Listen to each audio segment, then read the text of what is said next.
Hello दोस्तों, उदित class के YouTube channel पर आपका हार्दिक स्वागत है। अपन ने पिछले कक्षाओं में ब्लड के बारे में पढ़ा। ब्लड के बाद में ब्लड का संगठन किस प्रकार है, रक्त का संगठन क्या है। आज अपन पढ़ेंगे रक्त कणिकाओं के बारे में। किसके बारे में पढ़ेंगे? रक्त कणिकाओं के बारे में। रक्त कणिकाओं के बारे में बातें अपन पढ़ते हैं। प्रारंभ में पहली बात अपन ये देखते हैं कि जो ब्लड है या रक्त है उसका 45% भाग बनाता है। रक्त कणिका कितना? 45% भाग बनाती है। उसके बाद रक्त कणिका जो होती है वो रक्त का कौन सा भाग होता है? ठोस भाग होता है। कौन सा भाग होता है? ठोस भाग होता है। तीसरा इसका पॉइंट है वो है रक्त कणिकाओं की जो प्रतिशत मात्रा होती है। क्या? प्रतिशत मात्रा, उसको बोलते हैं हेमेटोक्रिट। क्या बोलते हैं? हेमेटोक्रिट। ये समझ लेंगे। उसके बाद रक्त कणिकाओं को 3 भागों में बांटा गया है। वो कौन कौन सी? पहली जो भाग है वो है आरबीसी। दूसरा जो पार्ट है वो है डब्ल्यूबीसी। क्या है? डब्ल्यूबीसी। और तीसरा इसका जो पार्ट है वो है प्लेट्स। ठीक है। अब आरबीसी को कहते हैं लाल रुधिर कणिकाएं। क्या कहते हैं? लाल रुधिर कणिकाएं। और उसके बाद डब्ल्यूबीसी का अर्थ होता है श्वेत रक्त कणिकाएं, और इनको कहते हैं बीमार। पिछली कक्षाओं में अपन रक्त के संगठन, रक्त के बारे में पढ़ा, रक्त के संगठन के बारे में पढ़ा। अब अपन इस पर चर्चा करते हैं। अब अपन अलग अलग कंपोनेंट या अलग अलग जो भाग उनका अलग अलग तरीके से क्या करेंगे? अध्ययन करेंगे। तो अब अपन स्टार्ट करते हैं आरबीसी, फिर पढ़ेंगे डब्ल्यूबीसी और फिर पढ़ेंगे प्लेटलेट। आरबीसी की जो टोटल ब्लड जो रक्त कणिका है उसका 99% भाग होता है, और ये दोनों मिलकर कितना प्रतिशत भाग बनाते हैं? 1%। लगभग कितना? 1%। तो अब बात करते हैं अपन आरबीसी के बारे में।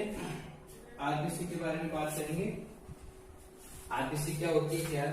अब देखो, मैं स्टार्ट करता हूं। आरबीसी क्या? आरबीसी आरबीसी की फुल फॉर्म क्या होती है?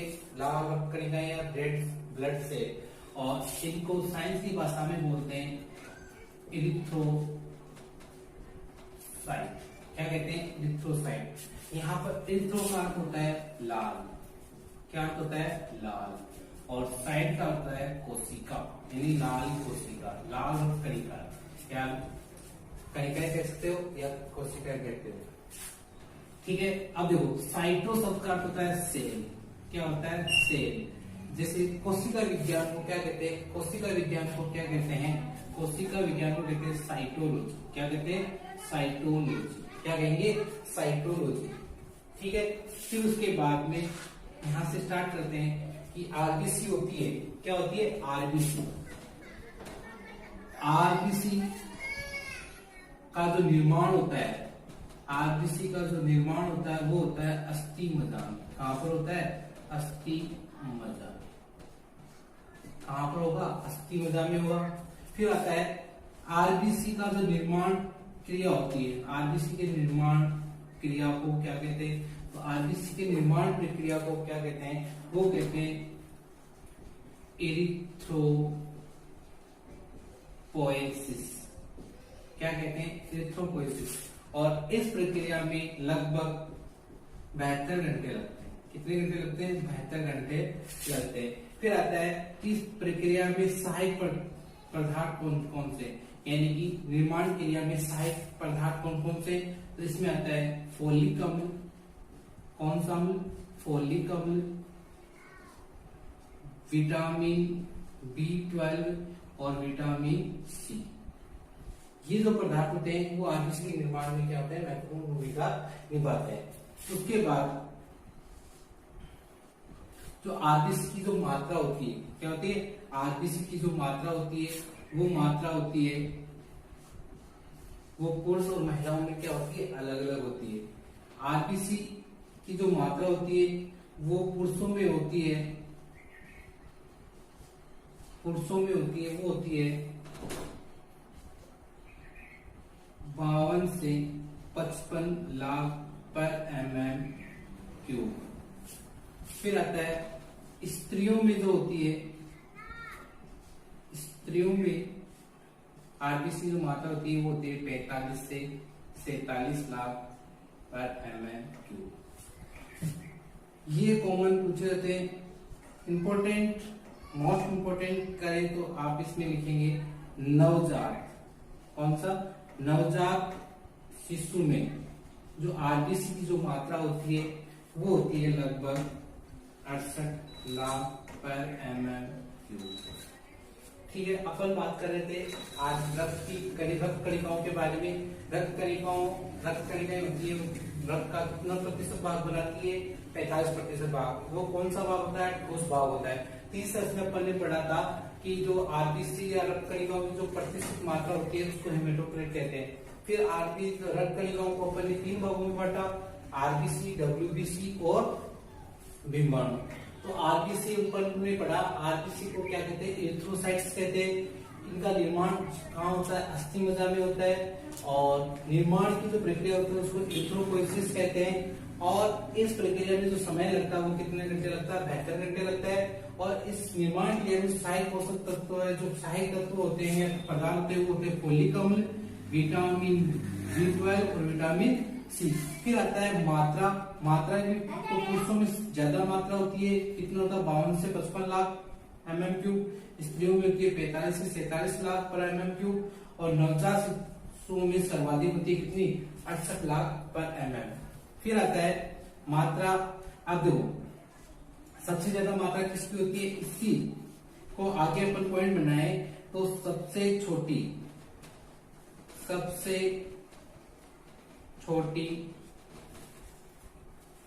रक्त कणिका होती है। कैसे होती है रक्त कणिका? इसके बारे में अपन सब देखेंगे। कि देखो आरबीसी मात्रा मतलब आयतन में आरबीसी सबसे ज्यादा होती है। फिर पीएल प्लेटलेट्स होती है और फिर होती है डब्ल्यूबीसी। ये जो आरबीसी होती है वो मिलियंस में होती है, जो प्लेटलेट्स होती है वो लाखों में होती है। और ये जो डब्ल्यूबीसी होती है वो 1000 में होती है, एमएलपी। आई बस में ये मात्रा के आधार पर इनका क्रम होता है। जो पदार्थ जितनी ज्यादा मात्रा में होगा, जितनी मात्रा में ज्यादा होगा वो उसका जो आकार उतना ही छोटा होगा। तो अब अपन पढ़ेंगे सबसे कम कौन है? डब्ल्यूबीसी। तो आकार सबसे बड़ा किसका होगा? डब्ल्यूबीसी का। उसके बाद उससे छोटा पीएल प्लेटलेट्स और सबसे छोटा आरबीसी। ये अपन ने चर्चा की कि मात्रा के आधार पुरुषों में होती है 52 से 55 लाख पर mm³। स्त्रियों में कितने होती है? 45 से 47 लाख पर mm। नवजात शिशुओं में होती है वो कितनी होती है? 68 लाख पर mm। ये सबसे छोटी रक्त कणिका होती है। उसका रीजन मैंने बता दिया कि सर्वाधिक पाई जाने वाली जो रक्त कणिका होती है डब्ल्यूबीसी होती है। मैंने आपको पहले बताया 99%। तो इनकी मात्रा ज्यादा है तो इनका आकार नहीं छोटा होगा। सबसे छोटी आरबीसी ये रक्त कणिका है, सबसे बड़ी रक्त कणिका है डब्ल्यूबीसी। तो अपन ने यहाँ तक अपन ने पढ़ लिया ये मात्रा के आधार पर। अब देखो इस चीज को आगे जिसको आरबीसी, ठीक है। और इसमें देखो ये आपको थोड़ा सा पीछे कर लेते हैं, इसको बोलते हैं इरिथ्रोसाइट। क्या कहते हैं? इरिथ्रोसाइट। तो इरिथ्रोसाइट या आरबीसी के निर्माण के आगे ये पॉइंट अपन को याद रखने। उसके बाद आरबीसी के बारे में अपन बात करें, तो देखो इंपॉर्टेंट लाइनें इनको आपको याद रखनी है। वो है आरबीसी। पहला पॉइंट देखो इंपॉर्टेंट पॉइंट है कि यह केवल आरबीसी केवल कशेरुक प्राणियों में पाई जाती है, पहला पॉइंट। दूसरा इसका जो पॉइंट है वो है स्तनधारियों को छोड़कर सभी कशेरुक प्राणियों में केंद्रक पाया जाता है। ठीक है, इसका दूसरा पॉइंट होता है, दूसरा पॉइंट अपन पढ़े तो ये होता है जो इनका आकार, सॉरी आरबीसी है, स्तनधारियों को छोड़कर सभी कशेरुक प्राणियों में केंद्रक पाया जाता है आरबीसी में। और इन कशेरुक प्राणियों में जो आरबीसी पाई जाती है, आरबीसी, उस आरबीसी की जो आकृति होती है, आकृति होती है, वो कैसी होती है? अंडाकार। कैसी होती है? अंडाकार। कैसी होगी? अंडाकार। दूसरा इसका अगला पॉइंट है स्तनधारियों की परिपक्व, कौन सी परिपक्व है? आरबीसी में केंद्रक व माइटोकॉन्ड्रिया एब्सेंट होता है। क्या होता है? एब्सेंट होता है। अब देखो केंद्रक, ये क्वेश्चन आया हुआ है, ये वाला माइटोकॉन्ड्रिया, कौन सी कोशिका में माइटोकॉन्ड्रिया एब्सेंट होता है? देखो परिपक्व अवस्था में होता है, जो आरबीसी की जो कोशिकांग है, केंद्रक है, वो क्या होते हैं? एब्सेंट होते हैं। अब आप बात आती है अपवाद की। क्या आती है? अपवाद। दो स्तनधारी ऐसे हैं जिनके आरबीसी में केंद्रक पाया जाता है, वो ऊंट व लामा। ये दो स्तनधारी ऐसे हैं जिनके आरबीसी में क्या पाया जाता है? केंद्रक पाया जाता है। एक ध्यान रखना, जो मोस्ट इंपोर्टेंट है कि जो सेल्स होती है, सेल होती है, क्या होती है? सेल होती है। सेल का जो ब्रेन होता है, क्या होता है? ब्रेन होता है। क्या होता है? ब्रेन होता है। वो क्या होता है? केंद्रक होता है। केंद्रक होता है। क्या होता है? ब्रेन केंद्रक होता है। अब देखो स्तनधारियों के आरबीसी में क्या नहीं होता? केंद्रक नहीं होता। अब केंद्रक नहीं होगा तो क्या नहीं होगा? ब्रेन नहीं होगा। अब ब्रेन नहीं होगा तो ब्रेन नहीं होता, उसको क्या बोलते हैं? Less, brainless. क्या होते हैं? ब्रेनलेस। कोशिका किसे कहते हैं? ये आपके पास क्वेश्चन आया तो उसका आंसर क्या होगा? आरबीसी। इसको वो क्या कह सकते हैं? दिमाग। क्या है? दिमाग रहित। क्या कहेंगे? दिमाग रहित कोशिका भी अपन इसको क्या कह सकते हैं। यहाँ तक बात आई समझ में? अपन ने पढ़े, देखो पॉइंट वापस एक बार देख लेते। देखो आरबीसी अपन ने पढ़ा कि जो आरबीसी है केवल कशेरुक प्राणियों में पाई जाती है। स्तनधारियों को छोड़कर सभी कशेरुक प्राणियों में केंद्रक उपस्थित होता है।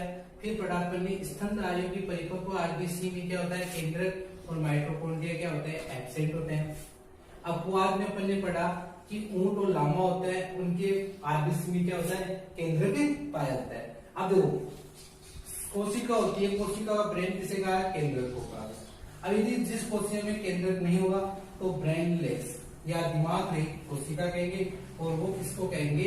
आरबीसी को कहेंगे। एक बात याद रखना, आरबीसी जैसे रक्त कणिका अपन बोल रहे हैं तो उसका कारण ये है कि आरबीसी या रक्त कणिकाओं में क्या होता है? कोशिका विभाजन नहीं पाया जाता है, इसलिए उनको कोशिका कहना उचित नहीं होता, इसलिए उनको क्या कहते हैं? कणिकाएं कहते हैं। तो यहाँ तक अपन ने भी पढ़ा इस बारे में। अब अपन चर्चा करते हैं कि इनका जीवन काल कितना होता है। क्या इनका जीवन काल कितना होता है, और इनका जो मृत्यु होती है या मृत होती है या इनका भक्षण होता है वो कहाँ पर होता है। तो इस बात में अपन बातें करते हैं जीवन काल के बारे में चर्चा करते हैं। किसके काल? जीवन काल। किसके बारे में बात करेंगे? जीवन काल। तो आरबीसी का जो जीवन काल होता है वो होता है 120 दिन। कितना होता है? 120 दिन। कितना होता है? 120 दिन। फिर उसके बाद में बात आती है कि आरबीसी जब परिपक्वन काल हो जाता है तो मृत होती है, तो मृत्यु कहां पर है, तो हमेशा ध्यान रखना यकृत और पलिया, ये हमारे शरीर के दो ऐसे अंग हैं जहां पर आरबीसी का क्या होती है, आरबीसी नष्ट होती है। यकृत में आरबीसी नष्ट होती है कुछ मात्रा में, लेकिन पलिया में अधिक मात्रा में क्या होता है, आरबीसी क्या होती है, नष्ट होती है। अब मरे हुए स्थानों मरे हुए को कहां ले जाते हैं, शमशान में, जिसको क्या बोलते हैं, कब्रिस्तान। क्या बोलते हैं, कब्रिस्तान। तो आपसे पूछा जाए कि आरबीसी का कब्रिस्तान किसे कहा गया है, तो ये दोनों ही क्या है, आरबीसी के कब्रिस्तान कहलाते हैं, आरबीसी के कब्रिस्तान कहलाते हैं। अब आता है क्वेश्चन, क्या आता है, यदि दोनों ऑप्शन में दे रखा तो आपको किसको राइट करना है, पलिया को। यदि दोनों अलग अलग है, एक में केवल एक क्वेश्चन ये दे रखा है तो इसको राइट मानेंगे, इस यदि पलिया दे रखा है तो अपन पलिया। पलिया को हिंदी में मैं पहले भी बता चुका हूँ और बता देता हूँ, हिंदी में क्या कहते हैं, तीली। मोस्टली ये क्वेश्चन यहाँ से आता है कि तिल्ली का कार्य क्या है, तो यहाँ पलिया क्यों, यहाँ पर तो पलिया होता कहाँ पाया जाता है, तो ये हमारी जो किडनी होती है उसके आसपास एक पॉकेट नुमा संरचना होती है, इस प्रकार की जो संरचना होती है उसमें आरबीसी क्या होता है। अब देखो पलिया भी एक दूसरा काम होता है, वो होता है जो आरबीसी मृत हुई है वही आरबीसी का पुनः निर्माण होता है, पुनः जनन होता है। क्या होता है, पुनः निर्माण कह सकते हो या पुनः जनन, क्या कह सकते हो, पुनः निर्माण या पुनः जनन होता है। पुनः जनन होने के कारण, ठीक है, सुरक्षित होने के कारण जो पलिया है उसको क्या बोलते हैं, ब्लड बैंक। क्या बोलते हैं, ब्लड बैंक बोलते हैं। किसका, आरबीसी का। आरबीसी का आपको पूछे ब्लड बैंक किसे कहा गया है, तो आप बताओगे पलिया को। यकृत में क्या होता है, पुनः निर्माण की क्रिया नहीं होती आरबीसी, इसको ब्लड बैंक नहीं कहा जाता है। अब आता है कि जो ब्लड में जो हीमोग्लोबिन होता है उसमें एक आयंस होता है, फेरस होता है, ठीक है। अब ये बक्षित होता है या मृत हो जाता है, तो ये क्या होता है, यकृत और पलिया में जो फेरस होता है Fe+2 फेरेटीन के रूप में क्या होता है, रूप में संचित होता है। इंपोर्टेंट पूछा जाता है ये मोस्टली एसएससी वाले में कि फेरेटीन क्या होता है, फेरेटीन कहाँ पाया जाता है, फेरेटीन किसका रूप होता है, तो इसमें आता है फेरस का, और कहाँ संचित होता है, यकृत और पलिया में। किसके कारण जब आरबीसी नष्ट हो जाती है तब फेरेटीन का निर्माण होता है। तो अपन ने अभी तक ये पढ़ा आरबीसी का निर्माण क्या होता है, आरबीसी का निर्माण किस प्रकार होता है, आरबीसी निर्माण प्रक्रिया क्या होती है, आरबीसी किसमें क्या पाया जाती है, केंद्र पाया जाता है, नहीं पाया जाता है, और इसमें से आता है स्तनधारियों में। एक और चीज बात याद रखना, जो स्तनधारियों की आरबीसी होती है, स्तनधारियों की आरबीसी होती है, स्तनधारियों की आरबीसी होती है वो क्या होती है, उभयअवतलाकार,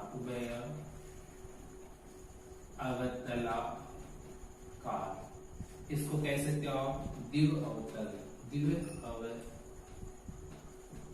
क्या कहेंगे इसको, दिव्य अवतल कहते हैं, ठीक है। आरबीसी जो आकृति होती है उस प्रकार की होती है, बीच में से थोड़ी सी संकुचित होते हैं और किनारे क्या होते हैं, इसके फुले हुए होते हैं, किनारे क्या होते हैं, फुले हुए होते हैं।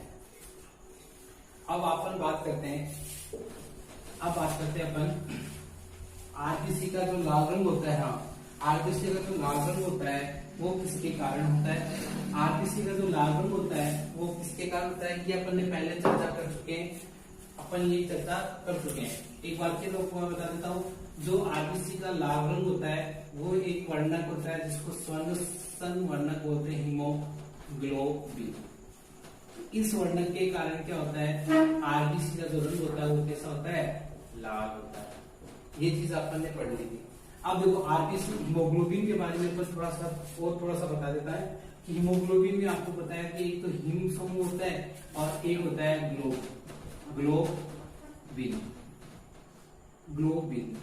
हिम समूह होता है, हिम में एक होता है Fe और एक होता है पोरफायरिन। जो पोरफायरिन होता है और Fe पूछो, यहां से इंपोर्टेंट ये क्वेश्चन बार बार पूछा जाता है कि Fe कौन सी अवस्था में होता है, Fe+2 अवस्था में, या इसको कह सकते हो फेरस अवस्था में पाया जाता है। और ग्लोबिन होती है एक प्रकार की प्रोटीन होती है, ये 95% भाग बनाती है और ये 5% भाग बनाता है। यहाँ तक बात आई। अब आता है इन दोनों का ही रंग कैसा होता है, लाल होता है, और इस वजह से आरबीसी का रंग भी कैसा होता है, लाल होता है।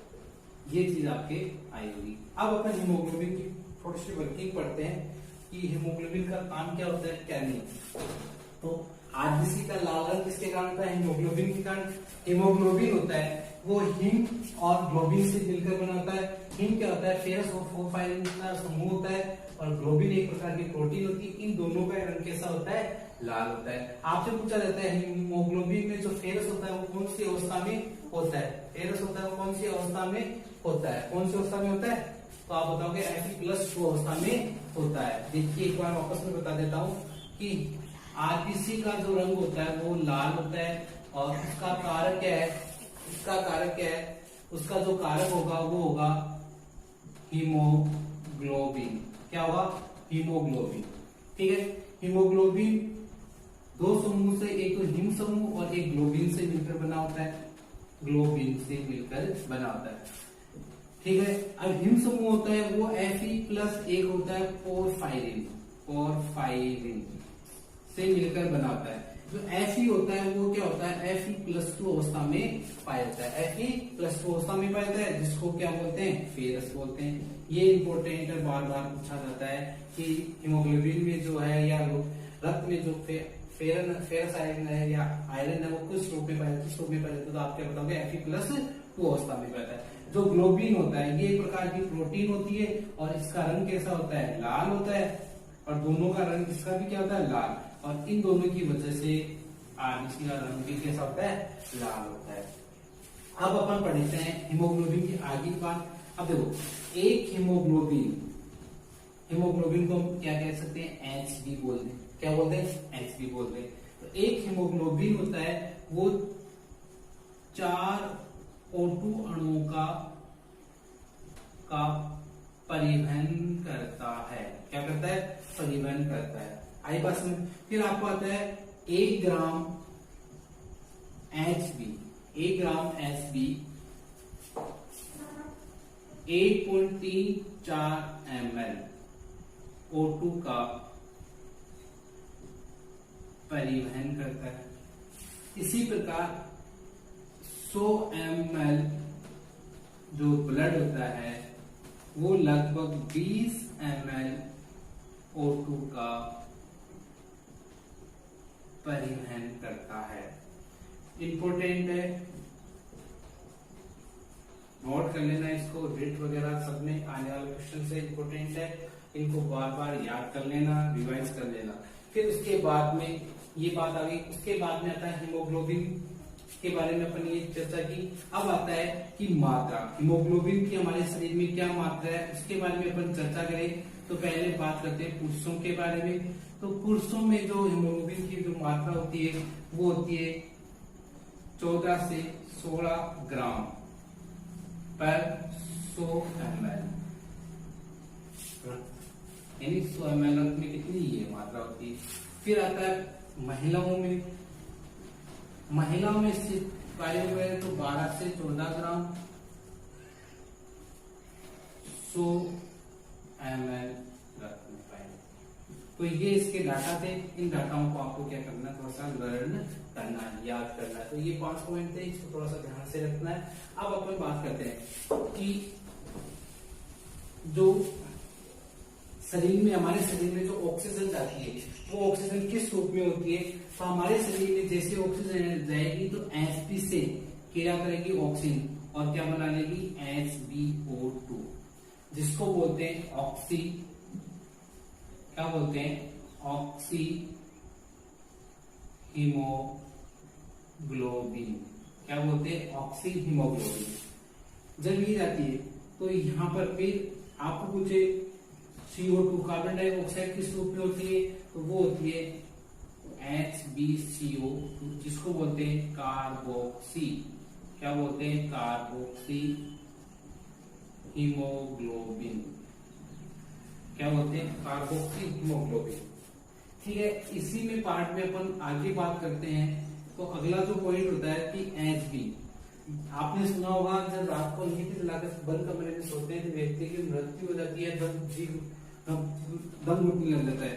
तो उसकी वजह भी क्या होती है कि ऑक्सीजन की कमी में कोयला जलकर क्या बनाता है, CO, इसको बोलते हैं कार्बन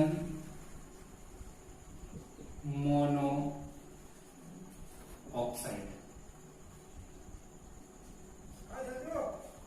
अब ये जो कार्बन मोनोऑक्साइड है वो क्या करती है, Hp से क्रिया करेगी, CO2 से क्रिया करेगी और बना लेगी HbCO2। और ये जो CO, ये जो CO है, ये CO की यानी कार्बन मोनोऑक्साइड की जो बंधुता होती है किससे, Hb से, या कह सकते हैं हीमोग्लोबिन से, वो क्या होती है ऑक्सीजन से बहुत ज्यादा दुगनी होती है, तो आसानी से जुड़ जाएगा। इसकी मात्रा जैसे जैसे बढ़ती जाएगी, ऑक्सीजन की मात्रा जैसे क्या होती जाएगी, कम होती जाएगी, जिससे क्या होगा हमारे शरीर में जो आवश्यक ऑक्सीजन है उसकी पूर्ति नहीं हो पाएगी और धीरे NaC का जो लेवल है वो धीरे धीरे क्या होता जाएगा, डाउन होता जाएगा। और डाउन होता जाएगा तो एक समय क्या होता है, व्यक्ति की क्या हो जाती है, मृत्यु हो जाती है। अब क्या होता है, इसको बोलते हैं, देखो इसको बोलते हैं साइलेंट किलर। क्या बोलते हैं, साइलेंट किलर, यानी पता ही नहीं चलता है व्यक्ति कब मर गया। दूसरी बात है सोते सोते ही रह जाता है। फिर दूसरा इसका नाम प्रसिद्ध है, ये दम घोटू, क्या दम घोटू गैस के नाम से प्रसिद्ध है ये। तो इस प्रकार क्या समय रहते हैं कि उसको हॉस्पिटल में ऑक्सीजन मिल जाती है तो वो बच जाता है, नहीं तो ये इसकी क्या हो जाती है, मृत्यु हो जाती है। तो अपन ने Hb से संबंध पढ़ा कि पूछा जाता है कि हमारे शरीर में जो ऑक्सीजन है वो किस रूप में पाई जाती है, तो अपन बताते हैं ऑक्सी हीमोग्लोबिन के रूप में। यदि कार्बन के बारे में पूछे तो किसके रूप में, कार्बोक्सी हीमोग्लोबिन। और ये होता है कार्बन मोनोऑक्साइड, इसको बोले हैं कार्बोनिल हीमोग्लोबिन। और ये सबसे खतरनाक होता है क्योंकि ये ऑक्सीजन की बंधुता को क्या कर देती है, कम कर देती है।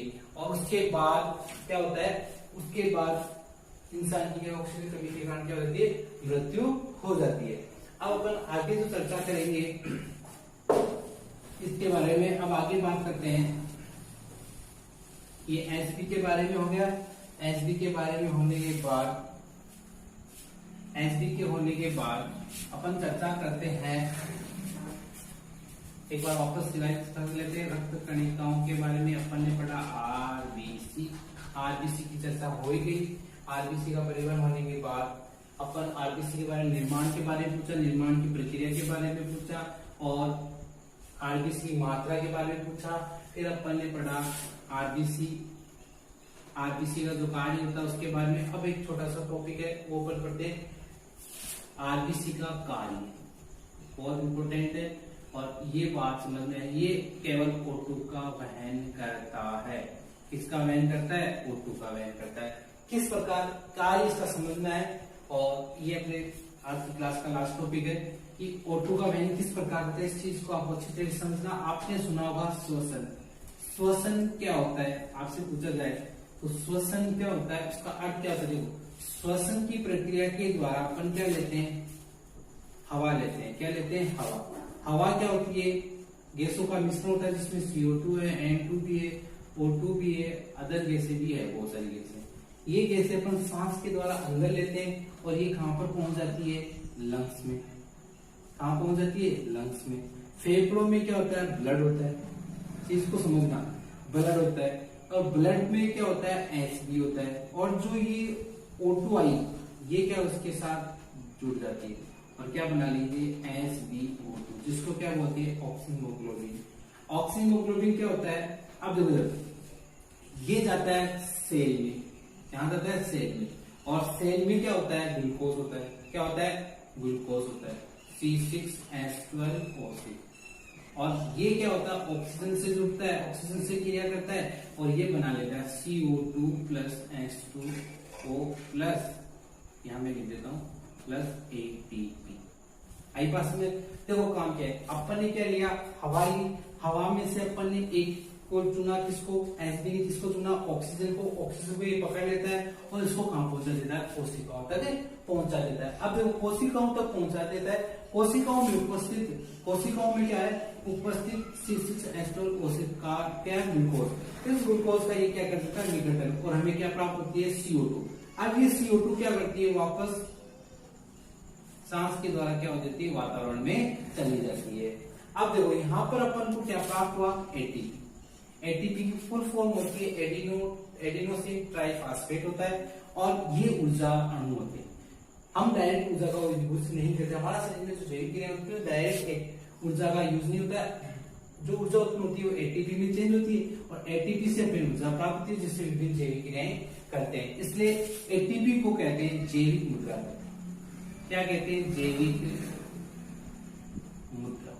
क्या कहेंगे? जैविक मुद्रा। और आपसे ये पूछा जाए, ये ग्लूकोज होता है, इसको बोलते हैं जैविक ईंधन। क्या कहते हैं? जैविक ईंधन। याद रखना, कभी भी श्वसन का अर्थ ऑक्सीजन का लेना और CO2 को छोड़ना नहीं होता है। वास्तविक जो अर्थ हो रहा है, देखो यहाँ वातावरण से क्या ले रहे हैं? हवा ले रहे हैं, और हवा ही छोड़ रहे हैं, और इस बीच में जो प्रोसेस हो रहा है कौन सा? ये वाला है ना। तो इस पूरे प्रोसेस को क्या कहते हैं? श्वसन कहते हैं। तो आज के लिए इतना। आपको यदि वीडियो अच्छा लगा है तो ज्यादा से ज्यादा शेयर करें और ज्यादा से ज्यादा कमेंट करें, और आगे हम वीडियो लाते रहेंगे। आप हमारा हौसला बनाए।